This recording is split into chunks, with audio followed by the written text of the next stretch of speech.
So I wasn't even going to ask this question, but you just twigged on something that happened to me a couple of months ago. I was at the summit, France-Canada Summit, and we were talking about content creators, and there's so many content creators here in the room.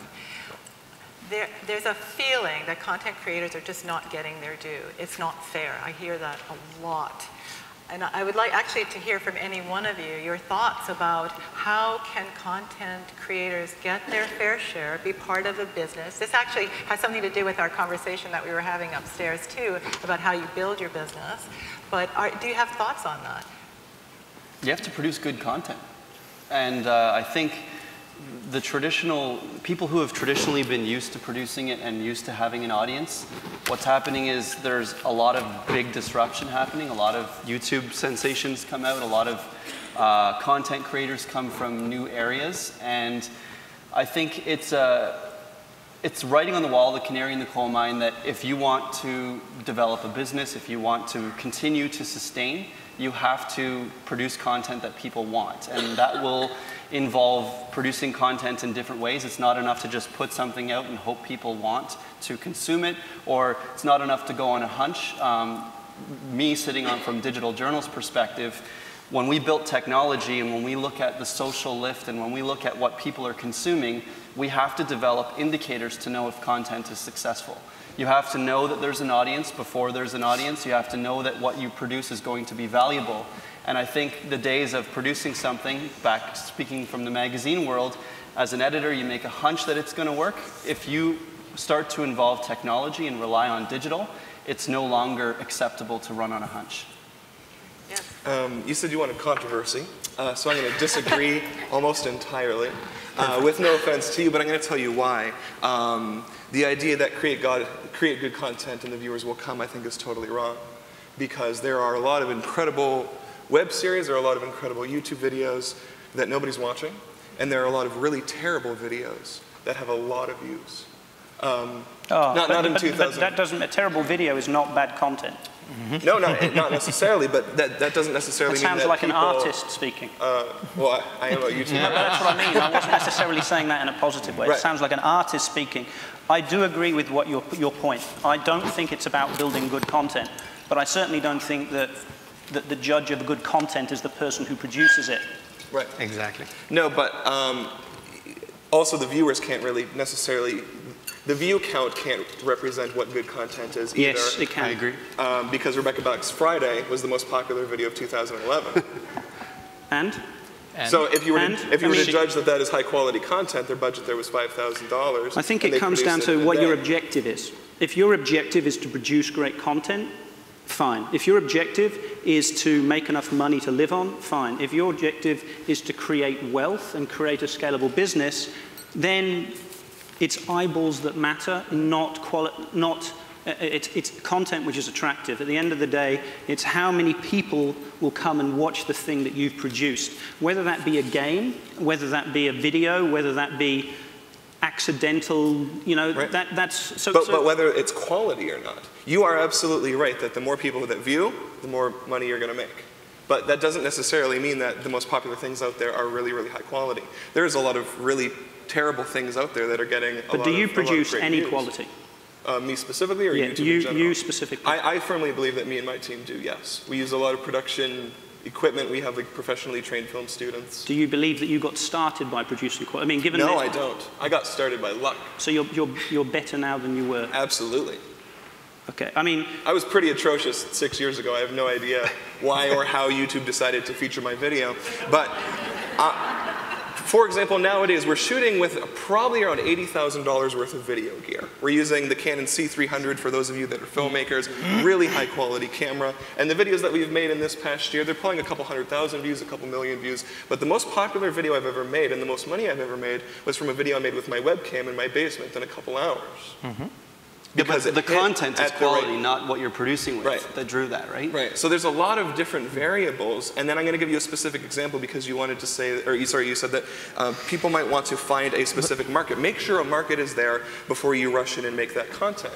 But if anybody here has heard of Epic Mealtime, nobody could sit down and say, oh, well, we think that there's a market out there for people who want to watch videos about bacon. They just started making videos about bacon, and they hit something. Yeah, but that's not luck, right? That's because somebody was passionate about something and he started sharing it through a new channel, and that new channel started responding back to him. Right, but I know Harley, and he had tried 30 other things that bombed after bomb after bomb. That's why Bacon succeeded, right. Yes. because 30 things failed. Yes, exactly. So those 30 things he worked really hard on. They were good quality. He put a lot of money into. If you know Epic Mealtime, the guy was actually a school teacher. Now he is swearing probably 30 to 40 times per minute in his videos because he found out that that sells. But his personality in real life is actually very different than the personality he emits on his show. But the quality was there in his previous shows, but they didn't hit. Interesting. So that's very interesting. Okay, I actually, Alex, I wouldn't mind you saying a few words on this too. Sorry, I want you to jump in.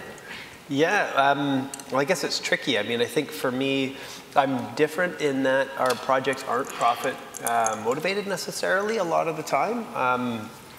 But I think the most important thing is knowing both sides. I think now it's an incredible time where you can run your own publishing company. I mean, all the tools are available to create at such an incredible level and to reach an audience at such an incredible level, but you have to know how to do it. And I think that was the most important stuff. Like when I go back to it, I did go to film school, but everything that I draw on is when I studied business. And I find that, sure, I was able to get a film that I felt was great quality, that the Globe and Mail gave 4 stars to, and I was really lucky to be involved with that feature, but it never found an audience. But I also think that it didn't have a real chance to, because it didn't really get the right marketing push, and that's why I think it was so important to get a chance to learn how to do that with Mongrel and with a company that knows how to do it. And I think that same project at that same time with a better marketing push could have found an audience and then cracked there. So now we're in a spot where it's not market that drives which projects we do. That's definitely kind of passion and interest and issue based, but then we have the ability to be able to find the niche for it. And that's like a classic example with Kank, is that the worst way you think to make money with footage that we were sitting on a guy who'd just been arrested that we'd been filming with for 1.5 years. I mean, the worst way to make money would probably be to do a comic book. And the easy money was immediately to sell your footage to a CBC or whatnot, but that wouldn't have been pure to the vision. And so the nice situation that we're in is having the knowledge to be able to have a vision and then execute through it and then make sure it finds that audience and then finding the partners who believe in it. And then you get the right partners. Like for us, what was instrumental is Raincoast Books came on as our national distributor. And to that point, they handled Harry Potter, Drawn and Quarterly. I mean, even when we signed the contract, I think we would have been in default immediately because you needed to have 20 books a year just to have a slate with them, and we had 1. But if you're able to get people who recognize, and I think that's what you're talking about, that passion, and they recognize that you really believe in it, and then you get those right partners behind you, and then you have the knowledge and the ability to be able to capitalize when you have opportunities. And that's what I think like Corey's been incredibly successful at, is like you get this opportunity and you make the absolute most out of everything that you get, and you build and you grow and quickly. But I think that's the missing piece, is that it's not enough to just be an artist. And I think someone was saying that last night at dinner, that all artists are entrepreneurs of a level, but I think that's even more vital now.